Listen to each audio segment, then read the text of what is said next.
Breaking news. Musi అక్రమ నిర్మాణాలపై హైడ్రా ఇప్పుడు ఉక్కుపాదం మోపబోతోంది. దానికి సంబంధించిన బ్రేకింగ్ న్యూస్ చూస్తున్నాం.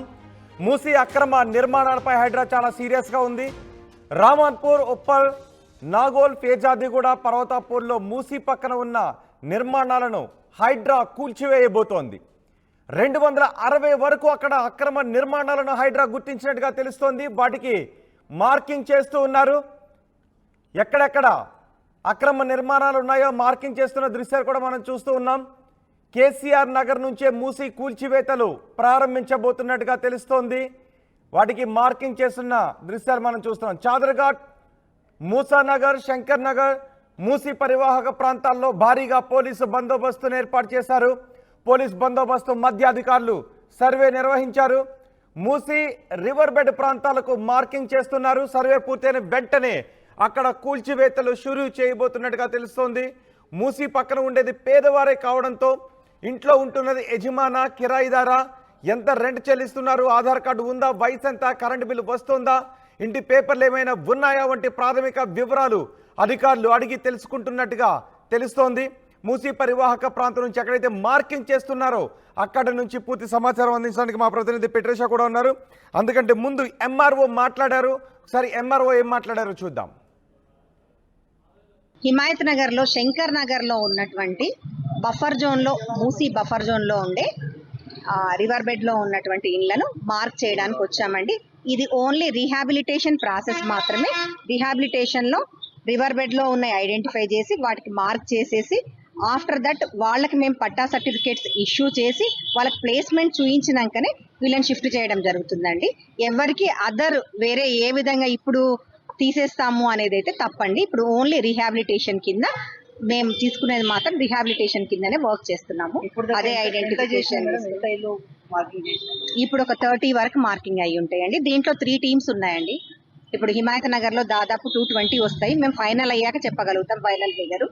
దాంట్లో 3 టీమ్స్ వర్క్ చేస్తున్నాయి హిమాయత్ నగర్, శంకర్ నగర్ లో. ఒకటి వచ్చేసేమో షేక్పేట తహసీల్దార్ అనిత చేస్తున్నారు, ఇంకొకరు మారేడ్పల్లి తహసీల్దార్, ఇంకొకరు హిమాయత్ నగర్ తహసీల్దార్. అందరికి మల్టిప్లై అవుతుంది. తలా 75 houses. All belongs to only Shankar Nagar area. ఇదే కదండి శంకర్ నగర్. అవుతుందండి, కంప్లీట్ అవుతుంది. Only river bed. మూసీ పరివాహక ప్రాంతాల్లో అక్రమ నిర్మాణాలను కూల్చివేయడానికి, రివర్ బెడ్లో ఉన్న నిర్మాణాలను కూల్చివేయడానికి హైడ్రా సిద్ధం చేస్తోంది. అయితే వాళ్ళకు రీహాబిలిటేషన్ చూపించిన తర్వాతే, వేరొక చోటకి వాళ్ళని తరలించిన తర్వాతే ఆ నిర్మాణాలను కూలుస్తాము అని అధికారులు చెప్తున్నారు. సో అక్కడ ఉంటున్నది, ఇంట్లో ఉంటున్నది సొంత ఇంటిదారుడా, లేకపోతే ఎవరైనా నిర్మించుకొని వేరే వాళ్ళకి కిరాయికి ఇస్తే వాళ్ళు ఉంటున్నారనే వివరాలను కూడా అధికారులు సేకరిస్తున్నారు. ప్రస్తుతం మూసీ పరివాహక ప్రాంతం దగ్గర నుంచి మా ప్రతినిధి పెట్రేషా పూర్తి సమాచారం అందిస్తారు. పెట్రేషా, అక్కడ మార్కింగ్ చేస్తూ ఉన్నారు, ఏం జరుగుతోంది? రీహాబిలిటేషన్ ప్రక్రియ అని అధికారులు చెప్తున్నారు, ఏం జరుగుతోంది? మొత్తం మీద చూస్తే కూడా హైడ్రా ఉక్కుపాదం అవుతుందని తెలుస్తుంది. దూకుడుతో దూసుకెళ్తుంది. రామంతపూర్లో, ఉప్పల్, నాగోల్ ఈ ఏరియాస్ అంతా కూడా, పీర్జాది కూడా, ఈ అన్ని ఏరియాస్ అంతా కూడా మార్కింగ్ చేయడం అయితే జరిగింది. మూసీ పక్కన ఉన్న నిర్మాణాలు ఏవైతే ఉన్నాయో అవన్నీ కూడా ఉక్కుపాదం అవుతాం, అవన్నీ కూడా నీలమట్టం చేస్తాం, ఇవన్నీ అక్రమ నిర్మాణాలను క్లియర్గా చెప్తున్నారు. ప్రస్తుతం మనం కేసీఆర్ నగర్లో ఉన్నాం. ఇక్కడ సుమారుగా 260 ఇల్లులు అయితే కూల్చివేస్తామని చెప్పడం అయితే జరిగింది. మార్కింగ్ చేయడం అయితే జరిగింది. ఒకవైపు చూసుకుంటే కూడా మూసీ దగ్గరనే ఉన్నాం. ఇక్కడ భారీగా పూర్తిగా కొన్ని ఏరియాస్లో అయితే భారీగా బందోబస్తు ఏర్పాటు చేసి ఏరియాలో అంతా కూడా సర్వే చేయడం అయితే జరిగింది. మార్కింగ్లు అయితే ప్రధానంగా చేశారు. సర్వే చేసిన వెంటనే కూల్చివేతలు స్టార్ట్ అవుతున్నాయి. ఇవాళ పూర్తిగా చూసుకుంటున్నట్టయితే మనము ఇక్కడ నగర్లో అయితే ఉన్నాం. మనం ఒకవైపు చూసుకుంటే కేసీఆర్ నగర్లో అయితే ఉన్నాము. ఎంత రెంట్ చెల్లించారో, ఆధార్ కార్డు ఉందా, మీ వయసు ఎంత, కరెంటు బిల్లు ఉందా, మీకు పట్టా ఉందా, ఇంటి పేపర్లు ఉన్నాయా అంటూ పూర్తిగా సర్వేలు అయితే చేస్తున్నారు. ఒకవైపు కూడా చూసుకుంటే కూడా మలక్పేటలో కూడా ఇటువంటి సర్వేలు అయితే జరుగుతున్నాయి. మొత్తం మీద చూస్తే అయితే సుమారుగా కేసీఆర్ నగర్లో అయితే 260 ఇల్లు, అన్నిటికీ ప్రధానంగా 260 ఇంట్లకి మార్కింగ్ చేయడం అయితే జరిగింది. ఇవంతా కూడా మూసీకి ఆనుకొని ఉన్నాయి. అక్రమ కట్టడాలంటూ పూర్తిగా డిమాలిష్ చేయడానికి, అంటే నేలమట్టం చేయడానికి రంగం సిద్ధమైందని కూడా చెప్పొచ్చు. ఒకవైపు చూసుకుంటే కూడా శనివారం మరియు సండే, ఆదివారం ఈ 2 రోజులు కూడా హైదరాబాద్ అంతా కూడా భారీగా డిమాలిష్లు జరుగుతాయని కూడా తెలుస్తుంది. అంటే ఈ 2 రోజులు మాత్రం భారీగా కూల్చివేతలు జరుగుతాయి. ఒకసారి ప్రజలందరూ ఇక్కడే ఉన్నారు, అతలాకుతలం అవుతున్నారు, మా ఇల్లులు పోతున్నాయి అంటూ వాళ్ళు ఎంతో ఆవేదన వ్యక్తం చేస్తున్నారు. ఒకసారి మాట్లాడే ప్రయత్నం కూడా చేద్దాము. మనము ఆడవాళ్ళు ఇంకా ఇక్కడ ఉన్న 260 ఇళ్ళకి సంబంధించిన వాళ్ళందరూ కూడా ఉన్నారు. ఏంది ఇల్లులు కూల్చేస్తా అంటున్నారు, ఏందన్నా? ఇల్లులు కూల్చేదానికి కూడా దానికి ఒక ప్రాసెస్ ఉండాలా. మేము ఇల్లు కూల్చడానికి గవర్నమెంట్ ఇచ్చిన ప్లాట్లు ఏం కావు. రామంతాపూర్లో లోకల్ వాళ్ళు, గొల్లోళ్ళు, యాదవాళ్ళు ఉన్నారు. వాళ్ళ దగ్గర భూములు మేము తీసుకున్నాం. వాళ్ళు 13 గుంటలు, 20 గుంటలు, ఎకరం వాళ్ళు ఇచ్చే ప్లాట్ చేస్తే, రోడ్లు ఏర్పరచుకొని ప్లాట్లు చేస్తే ఆ ప్లాట్లు మేము కొన్నాం. కొన్ని రిజిస్ట్రేషన్ కూడా చేసుకున్నాం. చేసుకుని ఇప్పుడు 2004లో 2003లో కూడా చేసుకున్నాం. అదే రిజిస్ట్రేషన్ ఇంతవరకు నల్ల ఉంది, ట్యాక్స్ కడుతున్నాము, రిజిస్ట్రేషన్ డాక్యుమెంట్లు దీంట్లో డోకా ఏం లేదు. ఏమన్నా ఉంటే మీరు మూసినది లేదంటే మీరు అక్కడ చూసుకోండి. ఇక్కడ కాలనీ, బాలకృష్ణనగర్ కాలనీ ఉండబట్టి ఇప్పుడు 2004, 2005 నుండి ఉంది. దీనికి డోకా ఏం లేదు. పాస్బుక్లు, పానీలు, మాకు రిజిస్ట్రేషన్ డాక్యుమెంట్లు అన్నీ ఉన్నాయి. దీన్ని ఒకసారి చూసుకొని ప్రాసెస్ ఏందో మొదలు పెట్టండి. సర్వే చేయడానికి కూడా గత కొన్ని రోజుల క్రితం రావడం జరిగింది. మార్కింగ్ వేశారు. మార్కింగ్ చేసిన కొన్ని ఇంటికి అంటే తెలుసో తెలియక పెయింటింగ్ వేయడం కూడా జరిగింది. ప్రధానంగా ఏం చెప్పారు? మిమ్మల్ని వేరే చోటకి చేర్పిస్తా అని చెప్పారా? ఏదన్నా వేరే ప్లేస్కి పంపించి మీకు ఉపాధి దాని గురించి అంటే షెల్టర్ ఇస్తా అని చెప్పారు? ఏం చెప్పలేదు మేడం. ఆ మేడం వచ్చింది మీకు ఎందుకు చేస్తున్నారు సర్వే అంటే, అయ్యా ఇట్లా చేస్తున్నాము, ఇట్లా మూసి నదికి ఇట్లా చేసిన అంటే మా రీసెంట్ డాక్యుమెంట్లు మేము ఇల్లు కట్టుకున్నాము. ఆల్రెడీ ఇల్లు కట్టుకున్న దానికి మీరు ఎట్లా చేస్తారు ఏంటంటే, మీకు 300 డబ్బులు ఇప్పిస్తాము, 300 చేస్తాము, అది ఇదని వాళ్ళు మాట్లాడుకొచ్చారు. అది కూడా వినలేదు వాళ్ళు. ఎందుకంటే డైరెక్ట్ కొని పట్టా పాస్బుక్లతో మేము పట్టా పాస్బుక్ గొల్లవి యాదవలది కొన్నాం. మేము వాళ్ళు ప్లాట్లు అమ్మితే కొన్నాం. వాళ్ళు రిజిస్ట్రేషన్ కూడా చేసినారు. అంటే గొల్లోలు, యాదవులు కాకుండా గరీబోలు కూడా ఉన్నారు కదా, చాలా మంది కూడా మేము కొన్నాం. కొన్ని వాళ్ళతో రిజిస్ట్రేషన్ కూడా చేసుకున్నాం. వాళ్ళ పట్టా పాస్బుక్లు అన్నీ ఆల్రెడీ ఉన్నాయి. వాళ్ళ దగ్గర మేము కొన్నాం. మాకేం వాళ్ళు ఇవ్వలేదు. వాళ్ళ దగ్గర కొన్నాము, పట్టా పాస్బుక్లు ఉన్నాయి. అది తీసేసుకొని నాకు ఒక డబుల్ బెడ్రూమ్ ఇస్తాను అంటే, ఎక్కడో ఇల్లు బతకమంటే నాకు అక్కడ పని దొరుకుతుందమ్మా. నేను ఈఎంఐ ఎలా కట్టాలి? 45,000 ఈఎంఐ కట్టాలి నెల వచ్చేవరకు. నెల 45,000 కట్టాలమ్మా. అక్కడ నాకు పని ఎక్కడ దొరుకుతుంది? ఇక్కడ మనకి పని చుక్క నీళ్లు లేవమ్మా. మా ఇండ్లకు ఆ మూసీ నదికి అసలు తేడానే లేదమ్మా. అసలు ఏ మతలబే లేదమ్మా. కూడా లోపలికి ఇల్లు రాలేదు. ఎప్పుడు కూడా లోపలికి ఇల్లు చెప్పండి. లేదు మేడం, మీరు ఇప్పుడు ఈ రూమ్లన్నీ తీసేస్తామంటారు. మాకు చాలా ఇబ్బంది అవుతుంది. మాకు రూములు తీసుడు అవసరం లేదు, రూములు ఇచ్చుడు అవసరం లేదు. మాకు రూమ్ వద్దు, రూమ్ ఇచ్చుడు అవసరం లేదు. మాకు ఇక్కడనే మేము జాగాలు అమ్ముకొని ఇక్కడ కొనుక్కున్నాం. మాకు ఇక్కడనే కావాలంటే మీరు గోడ అడ్డం పెట్టుకోండి. ఇప్పుడు మీరు ఎక్కడో డబుల్ బెడ్రూమ్ ఇస్తా అంటే మీరు 10 ఫ్లోర్లు కట్టి 10 ఫ్లోర్ల మీద ఎక్కువ దిగుండ్రి, ఏది ఖరాబ్ అయినా మాకు సంబంధం లేదు. ఇప్పుడు ఫస్ట్ పోయిన వాళ్ళు అందరూ చూస్తూనే ఉన్నారు. ఒక్క బెడ్రూమ్ కూడా బాగాలేదు, ఒక్కటి కూడా మంచిగా లేదు. ఎందుకు మాకు ఇచ్చి ఇప్పుడు మీరు 10 ఇండ్లకు ఒక బోర్ వేసి మీరు నీళ్ళు పట్టుకొని సాగున్న తర్వాత దొబ్బేస్తారు. ఇప్పుడు మీరు ఎక్కడికి వెళ్ళి ఇక్కడికి తీసేదాకానే చూస్తారు అంతే. కాకపోతే మీరు ఏంది వాళ్ళ పరిస్థితి తర్వాత ఎవరు చూడరు. ఇప్పుడు అందరు మాట్లాడతారు మంచిగానే. మాకు అవసరం లేదు.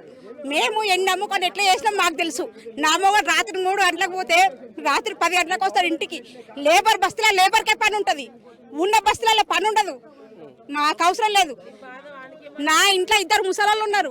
ఒకటి నడవంది ఉంది, నా అత్త, నా అమ్మ నడవంది ఉంది. మేము ఎటు ఎత్తుకొని పోవాలి వాళ్ళకు. మాకు అవసరం లేదు డబుల్ బెడ్రూమ్. గోడ పెట్టుకొని ఎందుకు మేడం? ఆయన రేవంత్ రెడ్డి వచ్చి ఏం చేస్తుంది మాకు?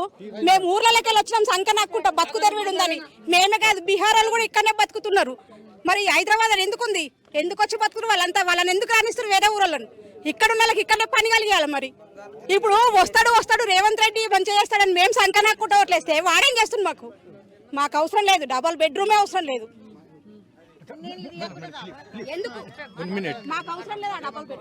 మేడం 38 ఇయర్స్ నేను సర్వీస్ చేస్తే 20 లక్షలు వచ్చినాయి. అప్పులు చేసి పిల్లలు ఎదురుకెళ్ళి గుంజుకొచ్చి 60 లక్షలు పెట్టి 200 గజాలు తీసుకున్న స్థలాన్ని ఇల్లు కట్టుకున్నా. నేను ఉంటున్నా, నా స్థలంలో నేను ఉంటున్నా అని. ఇప్పుడు సడన్లీ వచ్చి ఇవన్నీ చేస్తామంటే మేము ఎక్కడ పోవాలి? 60 లక్షలు పెట్టిన నేను పెట్రోల్ పోసుకుంటా వచ్చిన ఆఫీసర్కి అని పట్టుకుంటే బిగ్గరా నేను చస్తా, వాడు కావాలి. డాక్యుమెంట్ ఏంది అది? ఎందుకంటే నేను చస్తా, వచ్చిన ఆఫీసర్ వాడిని కూడా చంపుతా, పక్కా చంపుతా వాని. ఎందుకంటే గత్యంతరం లేదు. ఎందుకంటే లోన్లు తీసుకున్నాము, ఎందుకంటే పర్సనల్ లోన్లు తీసుకున్నాం, పిల్లలు అప్పు చేసిర్రు, పిల్లలు అప్పు చేసిర్రు, పర్సనల్ లోన్ తీసుకున్నాం, కట్టుకుంటున్నాం. ఇది పోతే మా గతి ఏంది? 38 ఏళ్ళు సర్వీస్ చేస్తే నాకు 22 లక్షలు వచ్చినాయి. ఇంకా 40 లక్షలు పెట్టి కొనుక్కున్నా. ప్రభుత్వం కడుతుందా లోన్స్ అని అడగకపోయారా? అవకాశం దొరకలేదు కదా ఎక్కడ అడిగి. ఇప్పుడు మీరు వచ్చారు కాబట్టి మేము ముంగడే చెప్తున్నా. నేను పెట్రోల్ పోసుకుంటా, వచ్చిన కలెక్టర్ వస్తారో ఎవరు వస్తో బిగ్గర పోయి పట్టుకుంటా. నేను చేస్తా, చాలా మంది సిద్ధంగా ఉన్నాం మేము. ఏం అభ్యంతరం లేదు. మాకు బతుకుదేవి లేనప్పుడు జమ చేసి పెట్టినారు. అందరు రూపాయి పెట్టి పైసలు కొన్నారు. ఉట్టి కొనలే జాగా పో అంటే ఉట్టి పోరు. ఎవరైనా ఏడనే మొత్తం ఇట్లా చాలా బాధలు ఉన్నారు. ఇక్కడ ఒక టైంలో మేము సడన్ మన వచ్చి కూల్చివేతలు మొదలు పెడితే ఏం చేస్తారు?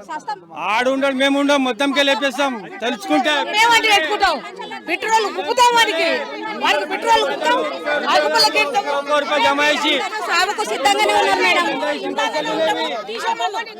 అందరం సాగుకు సిద్ధంగా ఉన్నాం. తీసేమను ఇంట్లోనే ఉంటాము. మా మీదకెళ్ళి మొత్తం తీయమని చెప్పు. ఎందుకు తీస్తారమ్మా? మేము ఎవరు మాకేం గవర్నమెంట్ ఇయ్యలేదు మాకు. మేము కూలీ మనం చూడొచ్చు కదా. అట్లా కాదు మేడం, సడన్లీ వస్తే ఏం చేస్తారని అంటున్నారు కదా.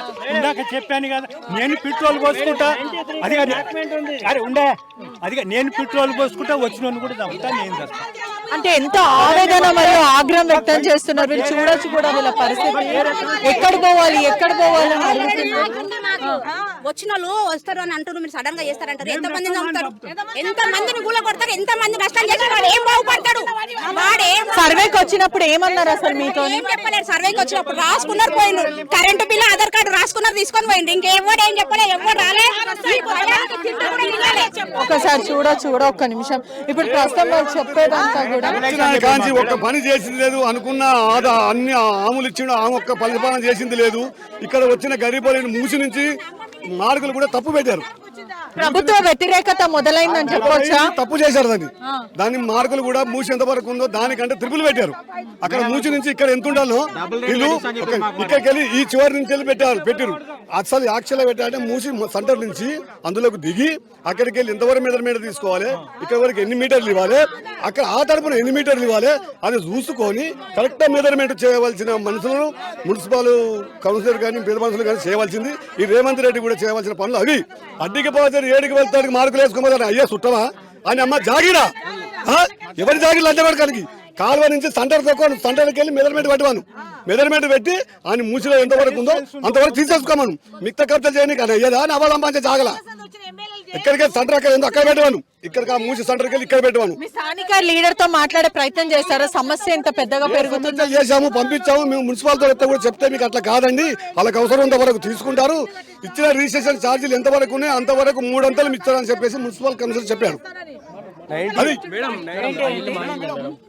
కరెంటు బిర్యానీ కరెంటు బిర్యానీ చెప్పి 4000 పింఛన్ ఇస్తానే ఏమన్నారు? మాకు ఒప్పిస్తాడంట. మాకు 3 డబ్బులు ఇచ్చి మీరు అగ్రిమెంట్ అయితేనే మేము తీసుకుంటాం, లేకపోతే లేదు అని అప్పుడు అన్నాడు. ఇప్పుడేమో రాత్రి పోతా ఉన్నాడు. మరి మేమైనా పాకిస్తాన్ లో ఉన్నామా, బంగ్లాదేశ్ లో ఉన్నామా, తెలంగాణలో ఉన్నామా, మాకే అర్థమవుతుంది. ముసలోడు చచ్చిపోయాడు, ఫికర్ చేసేసి నా ముసలోడు చచ్చిపోయాడు. ఇంకా ఊళ్ళో ఇల్లు అమ్ముకొచ్చుకొని నా కలకూర్తి పక్కకు అందు కొండారెడ్డి పిల్లనే ఆ నుంచి మేము తెచ్చుకొని తీసుకొని 60 గదాలు తీసుకొని కట్టుకున్నదంట ఫికర్ చేసి నా ముసలోడు ఉడక చచ్చిపోయిండు. ఇంకా మేము నలుగురం ఉండము. ఇంకెట్లా చేయాలి చెప్పు? ఇంకేం చేస్తాడు? అన్నదే చచ్చిపోతాం, కూల కొట్టిపోవాను.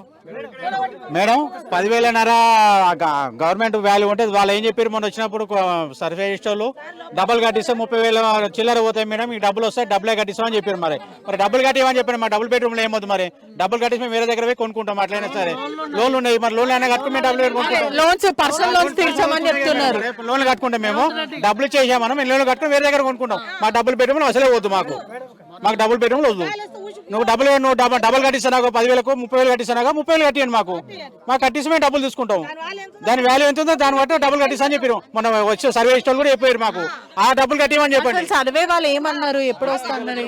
డిప్యూటీ కలెక్టర్ మీడే వచ్చాయి మేడం. ఆమె వచ్చి ఇట్లా డబ్బులు కట్టిస్తామని చెప్పింది. రోడ్డు నమస్కారం అండి ఫస్ట్ మీడియా వారికి. ఎందుకంటే మా దగ్గరికి వచ్చి మీరు మామూలుగా వీడియో తీసుకుపోయి మీరు పబ్లిక్లో పెట్టి మాకు మద్దతు తెలిపినందుకు మీకు అందరికీ ధన్యవాదాలు తెలియజేస్తున్నాము. నేను పుట్టి పెరిగింది ఇక్కడేనండి. మా తాతల కాంచెలు ఇక్కడ గడ్డికి వస్తున్నాం. మేము మా తాతల కాలం నుంచి గడ్డికి వస్తున్నాం. ఇక్కడ మాకు కింద కూడా పట్ట ల్యాండ్లు ఉన్నాయి. మేమేమంటున్నాం అంటే పట్ట ల్యాండ్ ఉన్న కాడ ప్రతి కొన్నోళ్ళందరూ కూడా పట్ట ల్యాండ్లే కొన్నారు. ఎవరు కూడా గవర్నమెంట్ దాంట్లో కొనలేదు. వాళ్ళు ఏం చేసారు, పాస్బుక్ చూసుకొని పాస్బుక్లో బరాబర్ ఉన్నది, పాస్బుక్ కరెక్ట్ ఉన్నది, పాస్బుక్లో ఉన్నదనే కాన్సెప్ట్లో కొనుక్కోరు. ఎవరైనా లేఅవుట్ చేసారు దాన్ని. లేఅవుట్ ఇల్లీగల్ లేఅవుట్ కావచ్చు, నువ్వు రిజిస్ట్రేషన్ ఎట్లా చేసినావు మరి పోతే అక్కడ. ఇప్పుడు ఇందులో రిజిస్ట్రేషన్ కూడా చాలా ఉన్నాయి. ఉన్నాయండి. అందుకోసం ఇందులో ఎవరు కూడా 500 గజాలు 1000 గజాలు కొనుక్కునే ఎవరు లేరు.